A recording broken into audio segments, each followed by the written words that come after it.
First, I recognize myself. Mr. Chairman, just for the record, I want to, even though I'm not allowed to speak, apparently I'd want to acknowledge that there was many misrepresentations made during that prior statement. I recognize myself for the submission to the record this U.S. Energy Information Administration report that says U.S. battery capacity increased 66% in 2024, but when you look at the footnotes, it says even though battery storage capacity is growing fast, in 2024 it was only 2% of the 1,230 gigawatts of utility-scale electric generating capacity in the United States. Being generous, 2% is less than 30 minutes of capacity in battery storage. And again, if we could build batteries that could store at the grid level and actually meet our needs, that would be a good thing. So I ask unanimous consent. Without objection, so ordered. Chair recognizes the gentlelady from Colorado, Ms. Boebert. You're recognized for 5 minutes. Thank you, Mr. Chairman, and thank you, Mr. Secretary, for being here. I'm going to actually cut some of my questions at the end and give you an opportunity to respond to the statements that were made prior to my time here, so I'll try to keep mine quick. Secretary Burgum, in December, in your December statement, you issued a clear warning to Colorado, quote, "This is a warning. If Colorado does not get control of the wolves immediately, we will," end quote. You and the U.S. Fish and Wildlife Services threatened to terminate the memorandum of agreement and reclaim management authority after the state released 15 Canadian gray wolves between January 12th and 18th of 2025 without any notification to citizens or local governments, and then re-released wolf number 2403, a known predator from Copper Creek pack that has already cost ranchers in Colorado over $450,000 in compensation. So what specific actions have you and this department been able to take since that warning on January 18th, reporting a deadline to hold Colorado accountable? Well, we've been in direct discussions with the governor, the governor's office, and the Colorado head of Fish and Wildlife with our head, Brian Nesvik, who's the head of U.S. Fish and Wildlife. Colorado finds itself in a predicament of having this narrowly passed ballot measure around, wolf releases. And of course, as it is, I'm sure the Denver metro area carried it over the top by a few votes, but then all the people that live in ranch country that have to deal with the outcomes are dealing with it. And again, we're trying to find a solution to manage that, to make sure it's safe for school children, safe for people that are raising livestock. Yes, thank you. And did Colorado provide the complete reporting on wolf activities from December 2023 onward as demanded in the FWS letter? And if they haven't, or if their reporting is insufficient, will the department terminate the Biden-era MOA and 10J experimental population agreement and take back federal management of the wolves in Colorado? I don't want to be predeterminate, but all options are on the table in terms of making sure that we get the wolf situation under control in the West. Yes, I do want to note that I'm grateful to my neighbors in Wyoming every time we get a phone call and they say you have a caller to pick up. But I recently detailed in a letter to the Fish and Wildlife Service how the current 10J rule is failing ranchers. How is the department addressing CPW's pattern of re-releasing or translocating problem wolves and sidelining local counties and our ranchers? Yeah, releasing wolves that were known to have predatory prior action is not a good idea. And of course, if the U.S. Fish and Wildlife gets involved, that's something that would not be happening. Okay. And, ranching families in my district, we are stewards to 32 million acres and over 4.5 million head of cattle. They're seeing mounting verified depredations, compensation claims exceeding $1 million annually and outstripping funds plus indirect losses from herd stress, reduced weight gain, and expensive non-lethal measures. I introduced H.R. 7487, the rural jobs, I introduced my pet and livestock protection Act, and that has passed the House. We would love for that to pass the Senate and help you in this. And I do want to jump ahead just quickly to my hydropower bill here that I would hope that you'd be supportive of in this administration, and that we could get it over to the White House and have that signed into law. But I introduced the Rural Jobs and Hydropower Expansion Act to amend the Reclamation Project Act of 1939 and give the Bureau of Rec exclusive authority on non-federal hydropower development within the reclamation projects. How would granting reclamation sole authority under my bill reduce these delays that we have seen in the past and unlock more clean, reliable hydropower energy? Well, hydropower is key to this country, and Bureau of Reclamation operates over 400 dams. We think that there's a big opportunity to repower those to generate more power. Thank you. And I don't have a lot of time to give you, but I would love for you to have a response, since you had 5 minutes to just sit and listen to someone lecture you. I yield to the Secretary. This gentlelady.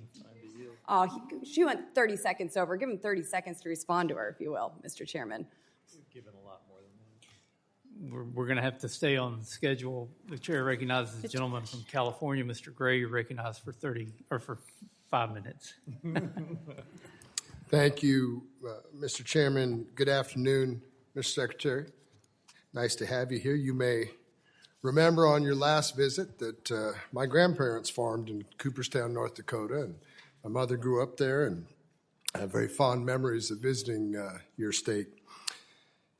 But you also may remember that I represent the largest agricultural valley in the world, in California, San Joaquin Valley, most productive, over $21 billion annually in production. And California water policy, especially as it relates to agriculture, is extraordinarily complex. And the Central Valley Project remains one of the most important water infrastructure systems anywhere in the country. Last year, you and I discussed the need for better outcomes for the CVP and the importance of making real investments in water infrastructure. In fact, when the reconciliation package came through this committee, I offered an amendment to spend $8 billion on 20-some projects throughout California that would actually add 2 million acre-feet of water to the system and really help the western states in a significant way. Unfortunately, this committee rejected that proposal. But the final bill did include about $1 billion for western water infrastructure, with roughly $540 million of that allocated to California, which certainly is a start, although I'll note it falls far short of the scale of the problem we're dealing with and what is necessary. Not only did the administration's reconciliation bill fail to seriously address the level of infrastructure investment that we need, but it also appears to have failed to maintain adequate staffing levels, specifically at the Bureau of Reclamation. And I bring this up because we continue hearing serious concerns about staffing shortages, and my understanding is that staffing levels have dropped by more than 40% since last year. Now, I want to note for the public, these are the people responsible for reviewing permits and moving projects forward, which is what we need to happen. In my district alone, at least 5 water projects are effectively stalled because there aren't enough staff to process approvals. And Mr. Secretary, that undermines the work this committee is trying to do, the bipartisan work, I'll note, on permitting reform. You know, legislation like the SPEED Act, of which I'm a co-sponsor, the ESA Amendments Act, my bill, the Valley Water Solutions Act. So from where I sit, there's just a real gap between what California farmers are being told and what they're seeing on the ground, whether it's project delays, low CVP allocations, or the lack of long-term infrastructure investment. The other issue I want to raise is, I have several major hydropower relicensing efforts underway before FERC in my district. And hydropower remains an important source of reliable baseload energy, and it's certainly critical to our local economy and to agriculture. And so the 2 questions I have: first, what specific steps will the department take to make sure the investments Congress has already approved actually translate into more water reliability and real infrastructure improvements for Central Valley producers in my district? 2, can you commit to working with me and others to ensure those relicensing processes move forward efficiently, fairly, and in a way that keeps costs manageable for both ratepayers and local communities, because I think what's happening in hydropower now is not that. And I think we need your help and you to engage directly. So those are my two questions, and you got about a minute left, so I'm happy to make time to meet with you one-on-one, at a different later date to go over these in depth, but I'd like to hear your response. Well, I think the next steps are specifically that. I mean, we're interested in, and I appreciate your coming with specifics, Representative. If there's 5 projects that you're looking at, we should go one by one, find out where the permitting issues are, find out if it's being held up because of staffing or some other reason why it's not getting done. But we're interested in working with you to solve all of the issues that you described. I mean, water is critically important, and the agriculture in your area is renowned around the country, and it's important that we make sure we're managing those scarce water resources in a smart way. Well, I appreciate that response, Mr. Secretary. I'll follow up with your office and get those specifics to you. And with that, Mr. Chairman, I yield back the remainder of my time. Mr. Speaker, I ask for unanimous consent to enter into the record a grist article titled "How the Trump Administration is Putting Hundreds of Sacred Sites at Risk," which speaks to how Trump's so-called national energy emergency has cut the window for tribal historic preservation officers to review projects that could have impacts on tribal sites and resources from 30 days to 7, all while cutting funding for the THPOs. Without objection, so ordered. And I will commend Mr. Gray, who just left, for yielding back the most time of any member today. Chair now recognizes the gentleman from Oregon, Mr. Bentz. You're recognized for 5 minutes. Thank you, Mr. Chair. Thank you, Mr. Secretary, for your patience. So your department is extraordinarily, unbelievably important to Oregon, and the reason, of course, is that for the past 40 years, Oregon has been governed by Democrats from the governor's office for 40 years. And for the last 20, approximately, it's been governed by Democrats from the House and the Oregon Senate. I was in the Oregon House and Senate for a total of 12 years, not one day in the majority. So I'm so happy to be sitting here talking to you right now about your department, which controls about 75% of my district of 70,000 square miles.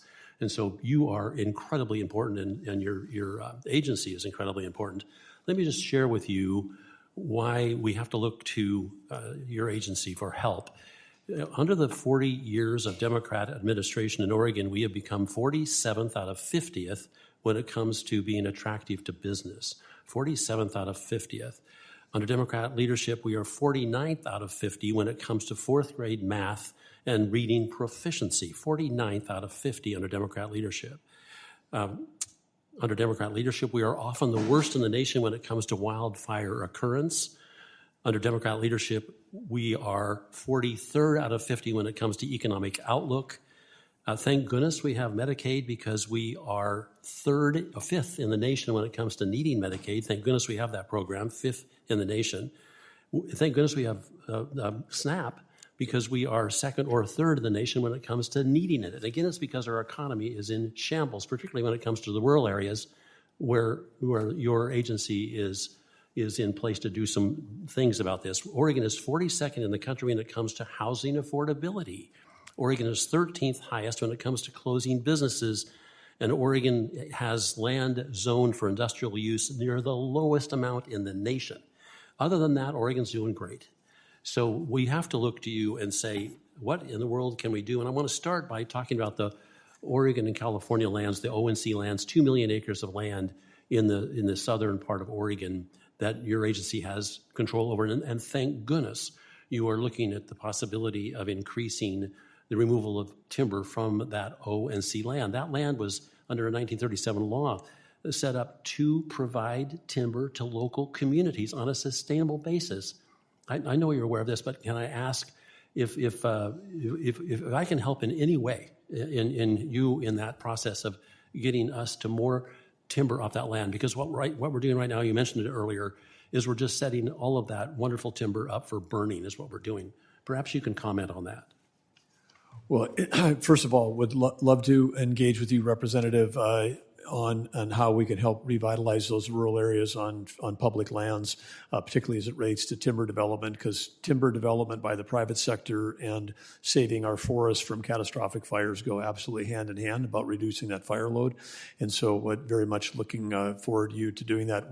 There's not enough dollars in the world for us to have the federal government just go in and send in crews when we could actually have the private sector who knows how to, today with the technology, to be able to remove timber and still maintain and protect the watersheds, protect the forests, and then help rebuild the economies in those rural communities. But anyway, we look forward to partnering with you. And so do I. Let me turn to mining.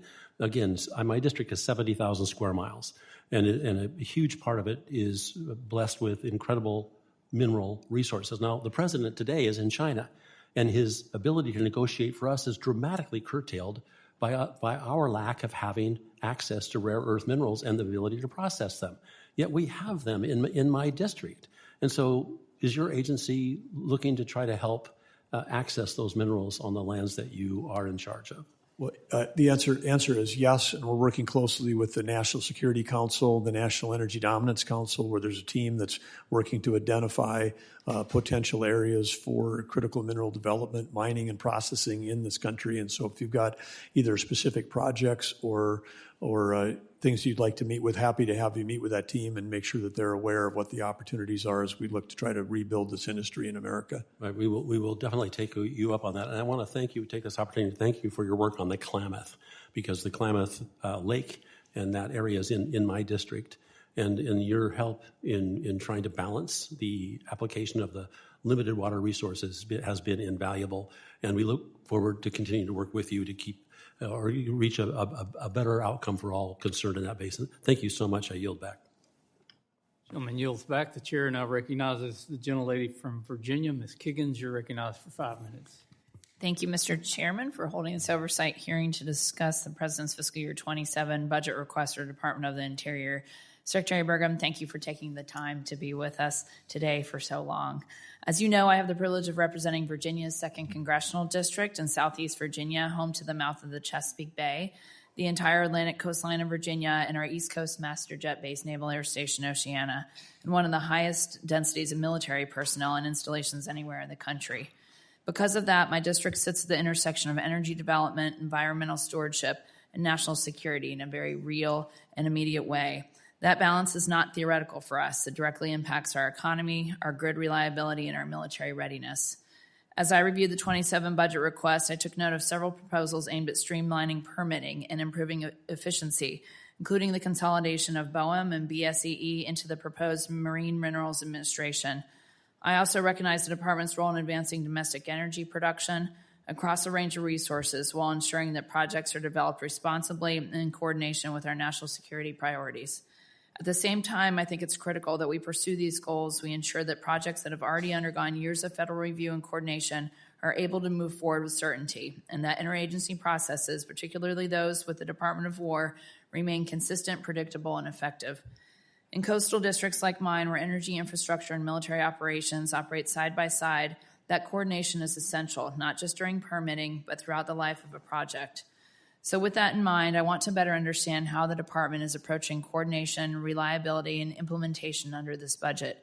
How does the Department of Interior coordinate with the Department of War to ensure that we balance the speedy development of new energy projects with national security and the need to preserve military priorities? Well, one of the things that we're coordinating with the Department of War, which affects your district, is the CVOW project, which is the this giant offshore project. It was the Department of War's request and their secure report that was essentially states what I think we all would understand, which is that if you've got a large-scale offshore wind that interferes with radar and also interferes with underground sonar, even if these things were permitted and approved even 4 or 5 years ago, if you go back pre-Ukraine, Russia, what's going on in Iran right now, is that the warfare today is very different than we might have thought it was even 5 years ago, which is low-flying, large-scale drone attacks is a key thing. And if you were going to attack the United States, if you were an adversary that was going to do that, you'd launch large-scale drone attacks. You wouldn't be hijacking an airplane. You wouldn't be shooting a rocket at us. You would just go against our defense facilities like in Virginia or high population areas like the Northeast, and you would be launching those drones through that. So it is.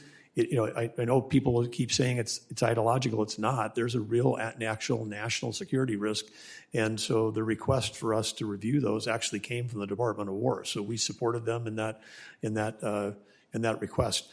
Notwithstanding that, if you're not talking about offshore and you're not talking about protecting those things, then there's other considerations like grid stability and security of supply. But in this case, it's actual physical kinetic security was one of the concerns with the offshore. And you mentioned grid security, and I'm glad you did, because right now my Naval Air Station on the East Coast has no grid security, and you know the benefit of that one offshore project and why I personally am very protective, and our former Governor Glenn Youngkin and Congressman Whitman as well, because of the benefit of Dominion Energy giving a $500 million power grid upgrade to my Naval Air Station that we cannot do with our defense budget. So I just hope you look at the whole picture when we're talking about funding, especially in our funding challenges, and that we need to, of course, on the defense budget side, devote that to warfighting, to our warfighters, to our military families. So that public-private partnership, I want to maximize that benefit. So I just throw that out there, but thank you for sharing your opinion as well. And with the proposed consolidation of BOEM and BSEE into the Marine Minerals Administration, how will funding be used to improve permitting timelines and provide more certainty for projects already in the pipeline? Additionally, how will this new structure improve coordination with the Department of War for some of those offshore energy projects? Well, the key here is a unification where we, increase our ability to do not just permitting but also inspections once projects are up and running. And with the unification, we can do that. So it's reducing overhead, whether it's HR, communications, IT, but more people on the ground doing the actual work, and then separating what was Honor, the offshore natural resources revenue group, keeping that separate, but BOEM and BSEE coming together because those two work hand in hand today. And if we can send one person to a platform instead of two to do the job, we're not sacrificing any outcome, but we're being more efficient, do more inspections, visit more sites. And I know my time has expired. I appreciate that. I just ask that we, again, take a look at how we can integrate national security and the concerns that you listed with the benefits of some of our energy projects that we have, especially in Virginia. Thank you, and I yield back. Ladies, time's expired. The chair recognizes the gentleman from Alaska. Mr. Beggett, you're recognized for 5 minutes. Thank you, Mr. Chair. First of all, Mr. Secretary, I want to thank you for the outstanding job that you and your department are doing with respect to tribal consultation in Alaska under the previous secretary. There were a number of groups in Alaska that attempted to get meetings with Interior and were unable to do so, and we appreciate you prioritizing our tribal membership in Alaska, so thank you. I'd like to talk a little bit about a challenge that's facing Alaska's southeast communities. The sea otter population in southeast Alaska has expanded dramatically, and while that is a conservation success in one sense, it is coming at a steep and growing cost to shellfish, crab, and mariculture operations that Alaska Native communities and commercial fishermen depend on for their economic survival. Sea otter predation is devastating these fisheries. One important management and cultural tool is the licensed tannery system under the U.S. Fish and Wildlife Service, which enables Alaska Native artisans to process sea otter pelts consistent with the Marine Mammal Protection Act. There is a critical shortage of licensed tanneries, and a primary driver of that shortage is the federal reporting requirements are simply too burdensome for small operations to sustain. The result is that this cultural and management tool is functionally unavailable to communities that need it most. My understanding is that the Secretary has the administrative authority to calibrate tannery reporting requirements. Would you commit today to having your team engage with my office on this issue, specifically to explore whether reporting obligations for small tanneries can be right-sized to maintain appropriate oversight while making participation operationally feasible? Yeah, happy to make that commitment. Outstanding. Mr. Secretary, I want to take a moment as well to give you the opportunity to speak directly about what this administration has accomplished for Alaska. The NPRA lease sale in March was historic by every measure, the most revenue ever generated in the NPRA, the most tracts receiving bids in a single lease sale under a predictable leasing schedule that the previous administration simply refused to maintain. The work on the PLO 5150 conveyance, the Anwar leasing schedule, the permitting process reforms at BLM, the Kingco Rove, they're all tangible wins. In fact, the Financial Times just yesterday named Alaska as the hottest oil play anywhere in the world. Can you walk this committee through the headline accomplishments Interior has delivered for Alaska under this administration and give us a sense of what is in the pipeline for Alaska? Well, I would say you've touched on a number, Representative, but I just want to talk about the geopolitical importance of Alaska. Alaska, of course, we've got our traditional Pacific allies, South Korea, we've got 29,000 troops there. Japan, we've got 50,000 troops. Our U.S. territories, our COFA states, where we've got troops in places like Guam, where the military is the biggest economic developer or employer. All of those states and all of those countries that are our allies are highly dependent on energy coming from the Middle East. That could all be displaced by energy coming from Alaska. The interest in Alaska being a supplier to both our territories, our states like Hawaii, and include California in that as well, that we have an opportunity to be supplying U.S. territories and states and allies. This is sell energy to our friends and allies, sell energy to ourselves, as opposed to don't have to buy it from our adversaries that are holding the world hostage. Alaska plays just an incredible role. And when you talk about a renaissance, the lease sale, the reason why it was a record lease sale is that the private sector ahead of the USGS is uncovering the fact that we've got reserves in the National Petroleum Reserve, Alaska, not a wilderness area, not a national park, an area the size of Indiana that was set aside to be a National Petroleum Reserve, that the reserves there could be multiple folds larger than anybody ever anticipated. And so whether it's oil or gas, the future for Alaska is very bright. We just have to be able to build that infrastructure and get the permitting done to be able to build it out for Alaskans and America and our allies to benefit. Thank you. And it is such a refreshing experience knowing that we have an ally, again, with Interior. Alaska's 365 million acres, and more than 60% of that is owned by the federal government. In order for Alaska to benefit and for our nation to benefit, we've got to unlock the oil and gas and other energy resources of our state, the minerals resources of our state, and every other resource that we can offer and to make our industries self-reliant in this country again. And I appreciate your leadership at Interior. I look forward to seeing you in Alaska in the coming days, and I just can't tell you how much we appreciate as Alaskans your commitment to the prosperity of our state and our nation. And with that, I yield back. Gentleman yields back. Looks like the dais is pretty much emptied out, but Secretary Burgum, I want to thank you again for being here, for enduring several hours of questions, and for your candid answers, and also a bit of an apology for the questions you got with no time to respond. And we got one more round of questions for you, since Ms. Malloy is here right at the bell.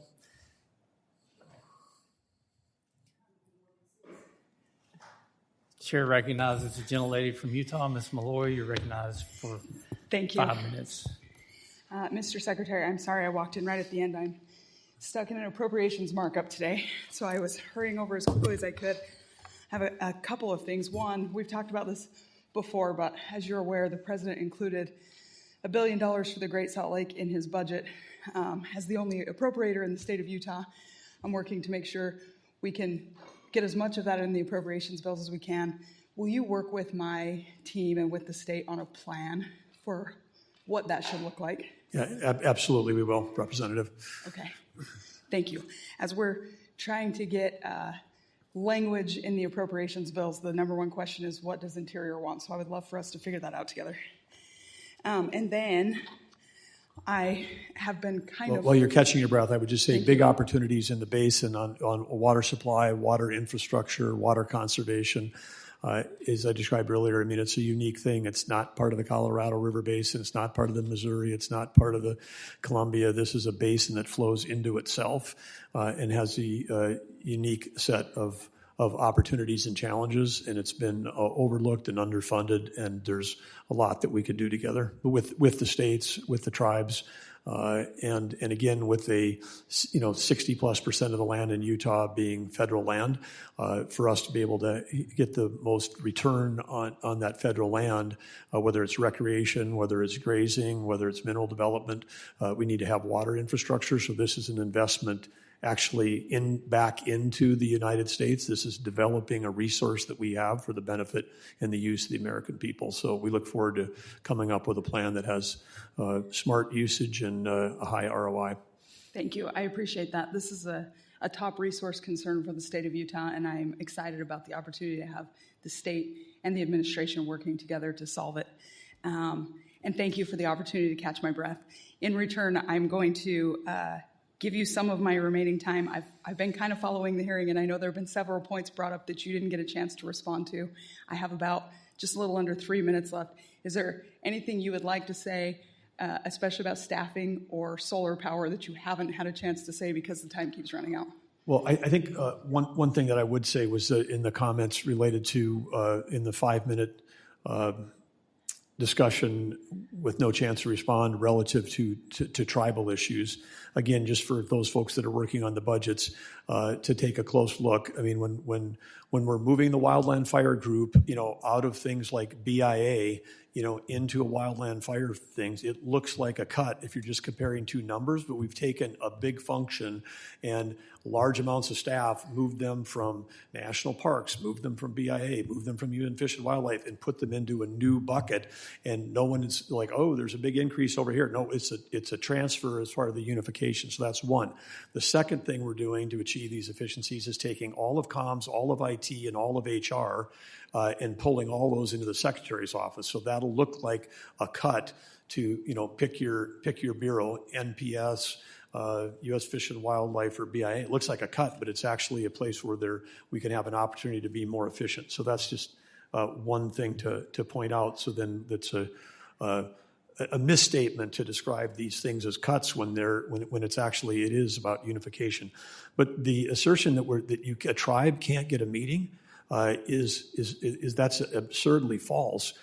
For my first week in office, we were meeting with tribes, and a week doesn't go by that I don't meet with tribes. And when I go out to the thing, as Representative from Alaska knows, that's what we're doing. I mean, one of the first groups that was in my office was the North Slope Bureau, which is all Native Alaskans that were there, and they were in my office, and it was a memorable meeting because what did they say to me? They said they had come to D.C.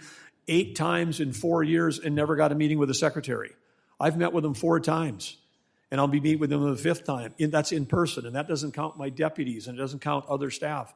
We're working with all of them. So, in terms of the particularly related to New Mexico, one of the first in the second week I was in office, the Navajo were in my office, and they said we've lost our mineral rights on this buffer zone around the Chaco Monument, which is a new thing. It's not in law. Buffer zones aren't a thing. They're not part of the Antiquities Act. They're not part of creating national monuments. It was a thing that got created, and it's 535 square miles of buffer that covers Navajo land, including people that had private allotments for mineral rights. And I think everybody in this room probably believes in personal property rights. So in my second week in office, I had Navajo in my office saying that they were encroached on. And now someone is saying that we don't do tribal consultation. Sometimes even the tribes don't agree with each other, and we talk to both sides. So it's a gross misstatement to say that we're not doing it. We believe in it. We're committed to it, and we're looking for solutions to these challenging problems. But we absolutely do listen to our tribal partners with whom we share geography. Thank you. I appreciate that, and my time has expired, so I will yield. Young lady's time has expired, and Mr. Secretary, I don't think there's any member that on either side of the dais that hasn't used their time today. So, again, we appreciate your willingness to be here to answer questions. And for those questions you didn't get a chance to thoroughly answer, you can provide written answers for the record. And there could be additional questions that members would want to ask for you to respond in writing as well. Under Committee Rule 3, members of the committee must submit those questions to the committee clerk by 5 p.m. on Monday, May 18th. The hearing record will be held open for 10 business days for these responses. If there's no further business, without objection, the committee stands adjourned.